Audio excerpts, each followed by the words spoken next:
نبی پاک علیہ الصلوۃ والسلام سے ہم سب کو بے انتہا محبت ہے، اور یہ ایمان کی جان ہے۔ نبی پاک سے محبت نہیں تو ایمان بھی کمپلیٹ نہیں ہوتا۔ اور جب نبی پاک علیہ الصلوۃ والسلام کو تکلیف پہنچے یا نبی پاک علیہ الصلوۃ والسلام کو کسی طرح کی کوئی ایذا پہنچے تو یقیناً جب امتی اس کو پڑھتا ہے، سنتا ہے، تو دل پر بھی تکلیف ہوتی ہے۔ ایک ایسا ہی واقعہ جس میں ہمارے آقا علیہ الصلوۃ والسلام کو تکلیف پہنچائی گئی، نبی پاک علیہ الصلوۃ والسلام پر جادو کیا گیا۔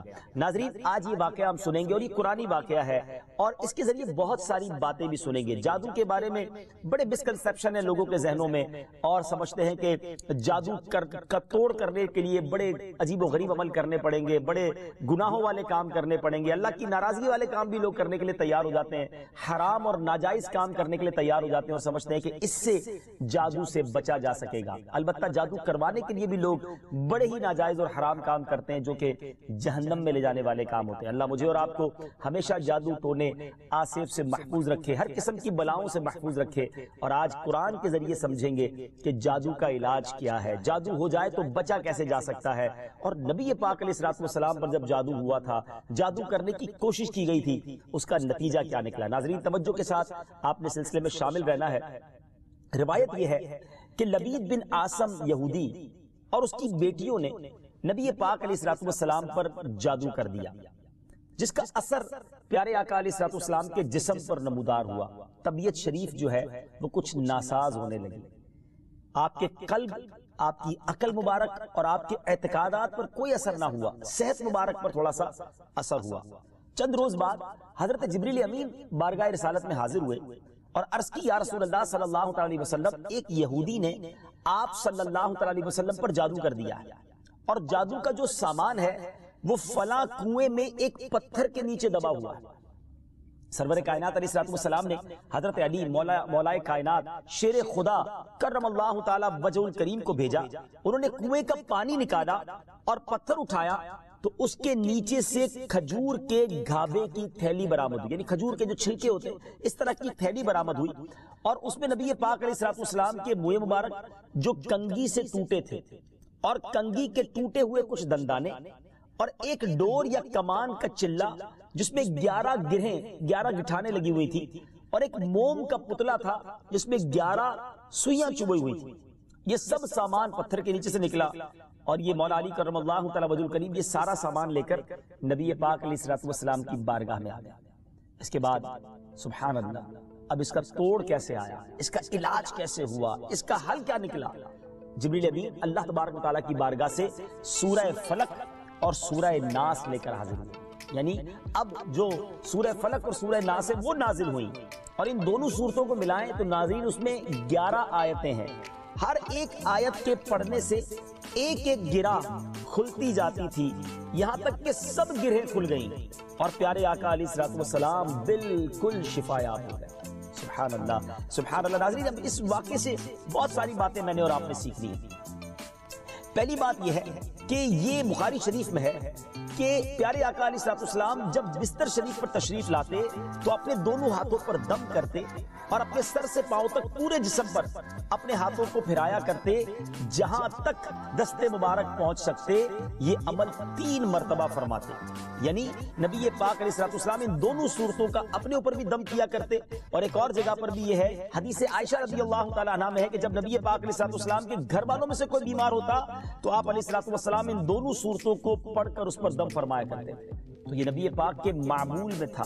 تو آج اگر ہم میں بھی کوئی بیمار ہو جائے، فیملی میں کوئی بیمار ہو جائے، اپنے آپ کو من آفتوں سے بچانا چاہتے ہیں تو اول آخر 3 بار درود پاک پڑھیں، سورہ فلق اور سورہ ناس کی تلاوت کریں، اپنے ہاتھوں پر دم کر کے اپنے جسم پر پھیر لیں، کسی مریض پر دم کر دیں، انشاءاللہ اس کی برکت ملے گی۔ یہاں ایک اور مسئلہ بھی سیکھنے کو ملے گا کہ تعویذات اور عملیات میں جس میں کوئی لفظ کفر و شرک کا نہ ہو وہ جائز ہے۔ اسی طرح گنڈے بنانا اور ان پر گرہیں لگا کر آیات قرآن اور اسماء الہیہ پڑھ کر پھونک مارنا بھی جائز ہے، یعنی تعویذات اگر شرک سے پاک ہیں، اگر کفریہ کلمات سے پاک ہیں تو وہ کرنے میں کوئی حرج نہیں، وظائف کرنے میں کوئی حرج نہیں، یہ قرآن و حدیث سے ثابت ہے اور آپ نے یہ سنا۔ ناظرین، سیکھنے کو کیا مل رہا ہے؟ خلاصہ یہ ہوا کہ سورہ فلق یعنی قل اعوذ برب الفلق اور قل اعوذ برب الناس، یہ دونوں صورتیں جن اور شیاطین نظر بد اور آسیب اور تمام امراض خصوصاً جادو ٹونے کا مجرب علاج ہے۔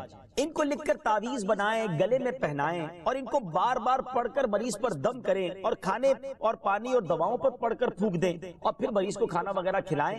انشاءاللہ عز و جل ہر مرض اور بالخصوص جادو ٹونا دفع ہو جائے گا، مریض شفا یاب ہو جائے گا۔ اسی طرح قرآن مجید کی دوسری تمام صورتوں کی خصوصی خواص ہیں جن کو بہت خوبصورت کتاب جنتی زیور ہے اس میں بھی آپ پڑھ سکتے ہیں ناظرین۔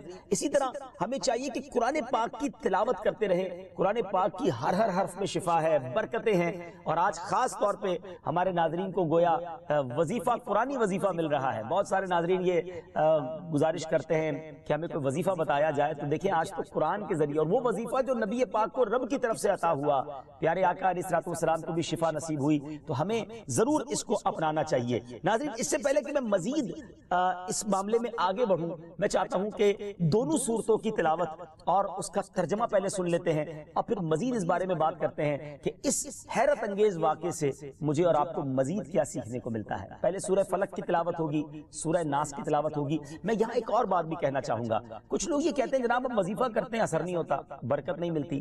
پہلے یہ چیک کر لیں کہ آپ کے مخارج ٹھیک ہیں، آپ تلاوت صحیح مخارج کے ساتھ کرتے ہیں۔ تو اب جو تلاوت آپ سنیں گے نا، تو اس میں یہ بھی چیک کر لیں کہ آپ کیا اسی طرح کے تلفظ کے ساتھ پڑھتے ہیں، اور اگر مسٹیک کر رہے ہیں تو قرآن پاک صحیح طریقے سے پڑھیے، پھر دیکھیے اس کی کیسی برکتیں ملتی ہیں۔ آئیے سورہ فلق اور سورہ ناس کی تلاوت اور اس کا ترجمہ۔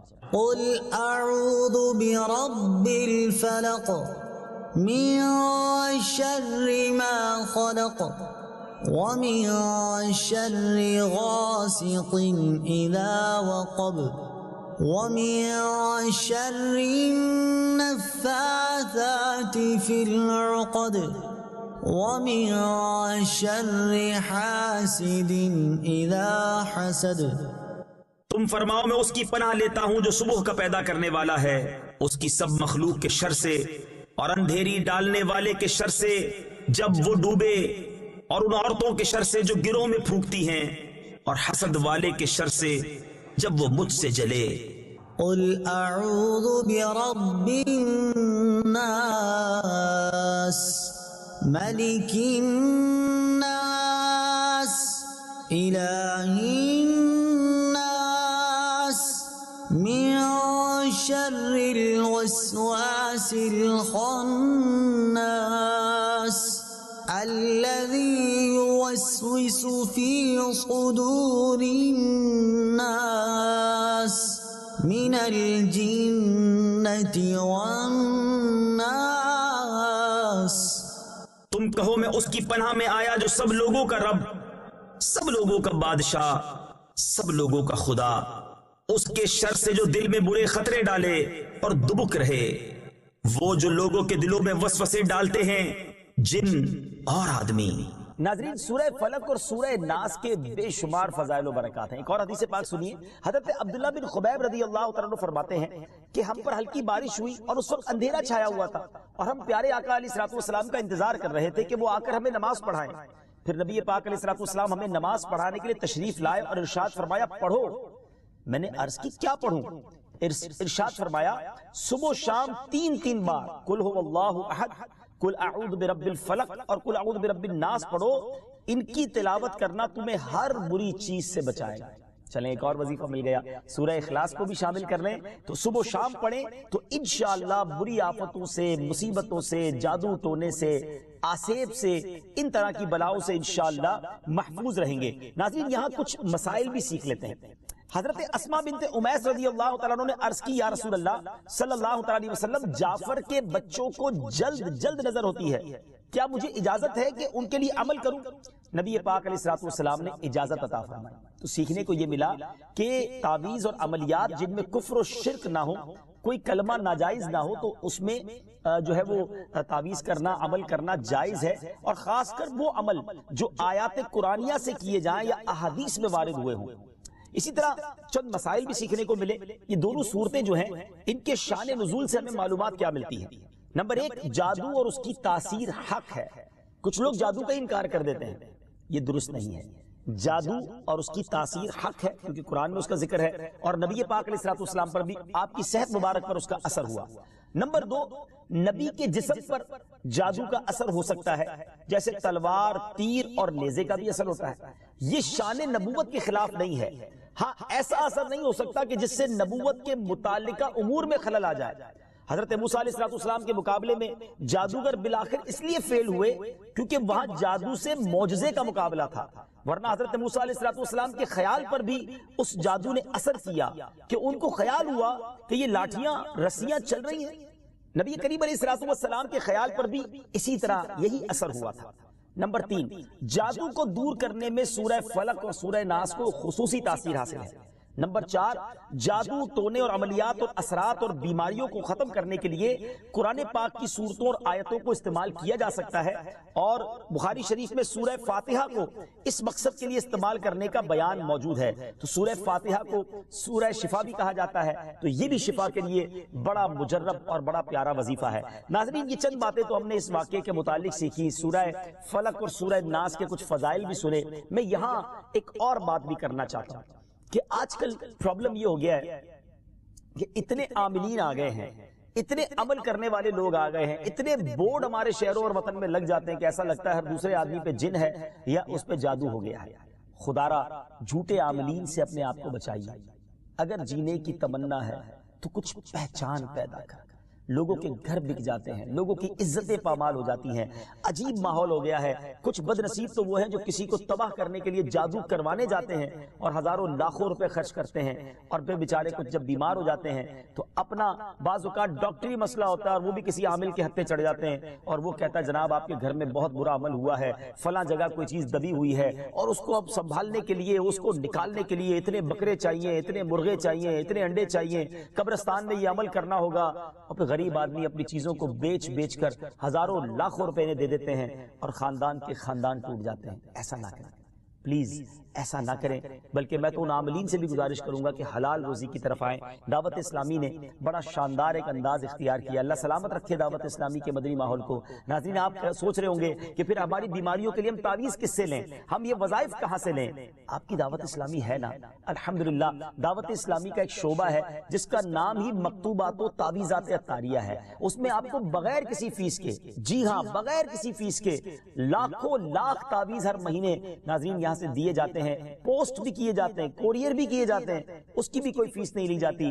تو یہ تعویذات آپ دعوت اسلامی کے مرکز سے رابطہ کر کے لے لیجئے۔ آن لائن تعویذات کی سروس بھی موجود ہے، حالانکہ دعوت اسلامی کا اس ڈپارٹمنٹ پر لاکھوں کروڑوں روپے خرچ ہو رہا ہے، مگر اس لیے اس کو فری رکھا ہے تاکہ امت کے لیے آسانی ہو، دکھیاری امت جو ہے ان کے مسائل حل ہو جائیں، نہ جانے کس کی دعا لگ جائے اور ہمارا بیڑا پار ہو جائے۔ ہاں اس میں یہ ضرور میں کہوں گا کہ وہ لوگ جو یہ پروگرام دیکھ رہے ہیں اور ان کو لگتا ہے کہ میں اس شعبے کو سپورٹ کروں، دعوت اسلامی جس شعبے میں خرچ کر رہی ہے اور نہ جانے کتنے دکھیارے مسلمانوں کی دعائیں لے رہی ہے، تو اگر آپ دعوت اسلامی کے شعبہ تعویذات عطاریہ میں سپورٹ کرنا چاہتے ہیں، اپنا ڈونیشن دینا چاہتے ہیں، تو بھی ہم سے رابطہ کر لیجئے۔ لیکن پلیز ان جھوٹے عاملوں سے اپنے آپ کو بچائیے۔ اور مجھے جو ناظرین سن رہے ہیں، ہر بندے پر جادو نہیں ہوتا، ہر بندے پر جن نہیں آ جاتا، ہر بات میں وسوسہ نہ لایا کریں، وظائف پڑھ لیا کریں۔ صبح شام یہ وظیفہ ہمیں نبی پاک نے دے دیا ہے، صبح گھر سے پڑھ کر نکلے، شام گھر پر آ کر سونے سے پہلے پڑھ لیں، آیت الکرسی سونے سے پہلے پڑھ لیں، اللہ نے چاہا خیر آپ کا مقدر رہے گی۔ اور مزید ضرورت ہو تو دعوت اسلامی کے اس شعبے سے رابطہ کر لیں۔ میں امید کرتا ہوں کہ آج کے اس واقعے سے ہمیں یہ سیکھنے کو ملا کہ قرآنی وظائف کی کیا اہمیت ہے، اور جائز وظائف کرنے میں، تعویذات کرنے میں کوئی حرج نہیں۔ آخری بات، نبی پاک علیہ السلام کو پتہ چل گیا، جبریل امین نے بتا دیا کہ جادو کس نے کیا، مگر نبی پاک علیہ السلام نے بدلہ نہیں لیا، سزا نہیں دی۔ اس لبید بن عاصم کو، اس کی جو بچیاں تھیں، جو بھی لوگ تھے جادو کرنے والے، سب کو معاف کر دیا۔ اللہ اکبر! انہیں پتہ چل جاتا تھا کہ کس نے ظلم کیا ہے، پھر بھی معاف فرماتے، اور ہم شک کی بنیاد پر بدلہ لے لیتے ہیں۔ کوئی عامل کہہ دیتا ہے تمہارے گھر میں سین نام کی کوئی عورت ہے، اس نے یہ کیا ہے، اب جتنے سین نام والے ہیں سب کے ساتھ بدگمانی شروع، جب سے سب سے لڑائی شروع، سب کے بارے میں برا سوچنا شروع۔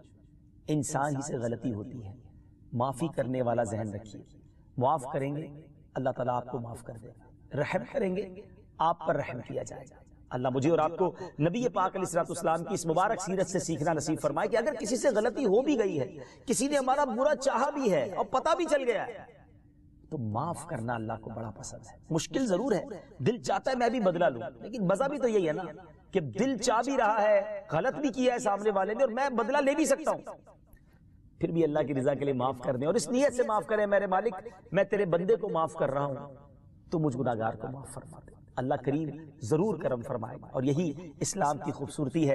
اللہ مجھے اور آپ کو معافی اور درگزر کا ذہن نصیب فرمائے. ہمارے سلسلے پیغام قرآن میں ہم یہی کوشش کرتے ہیں کہ قرآن پاک سے کوئی میسج، کوئی پیغام آپ کی طرف بڑھایا جائے. تو آج الحمدللہ آپ کے لیے یہ پیغام تھا کہ قرآن پاک پڑھیے، اس پر عمل کیجئے، اس کو پڑھ کر اپنے اوپر دم بھی کیجئے اور پھر کسی سے غلطی ہو جائے تو معاف بھی کیجیے. وقت ہوا ہے ایک اگلے سیگمنٹ کا، اس کا نام ہے تعارف قرآن. ناظرین وقت ہوا ہے ہمارے بہت ہی خوبصورت سیگمنٹ تعارف قرآن کا، اور آج تعارف قرآن میں ہم قرآن پاک کی انہی دو سورتوں کی بات کریں گے جس کا ذکر ہم نے اپنے سلسلہ پیغام قرآن میں کیا، یعنی سورہ فلق اور سورہ ناس. سب سے پہلے بات کرتے ہیں سورہ فلق کی. سورہ فلق مدینہ منورہ میں نازل ہوئی اور ایک قول یہ ہے کہ مکہ مکرمہ میں نازل ہوئی. پہلا قول زیادہ صحیح ہے کیونکہ اس کے شان نزول سے اسی کی تائید ہوتی ہے. رکوع اور آیات کی تعداد اس صورت میں 1 رکوع اور 5 آیتیں. فلق نام رکھنے کی وجہ، فلق کے کئی معنی ہیں اور یہاں اس سے مراد صبح ہے، اور چونکہ اس صورت کی پہلی آیت میں لفظ موجود ہے اس مناسبت سے اسے سورہ فلق کہتے ہیں. پیارے آقا علیہ الصلوۃ والسلام نے ایک بار اس سورت کے بارے میں ارشاد فرمایا، کیا تم نے نہیں دیکھا کہ آج رات مجھ پر ایسی آیتیں نازل ہوئی ہیں جن کی مثل نہیں دیکھی گئی؟ وہ آیتیں قل اعوذ برب الفلق سورت کے آخر تک اور قل اعوذ برب الناس سورت کے آخر تک ہے. سبحان اللہ. تو اس سورت کے بارے میں بڑے فضائل نبی پاک علیہ الصلوۃ والسلام نے ارشاد فرمائے. ایک بار حضرت عابس جوہنی رضی اللہ تعالیٰ عنہ سے روایت ہے کہ نبی پاک علیہ الصلوۃ والسلام نے ارشاد فرمایا، میں تمہیں وہ کلمات نہ بتاؤں جو شریر جنات اور نظر بد سے اللہ تعالیٰ کی پناہ طلب کرنے میں سب سے افضل ہے. انہوں نے عرض کی یا رسول اللہ صلی اللہ تعالیٰ علیہ وسلم کیوں نہیں، آپ ضرور بتائیے. ارشاد فرمایا وہ کلمات یہ دونوں صورتیں ہیں، قل اعوذ برب الفلق اور قل اعوذ برب الناس. سبحان اللہ سبحان اللہ. اب آئیے سورہ ناس کے بارے میں کچھ سن لیتے ہیں، اس کی فضیلت بھی جان لیتے ہیں. سورہ ناس جو ہے ناظرین یہ قرآن پاک کی ترتیب کے لحاظ سے سب سے آخری سورت ہے.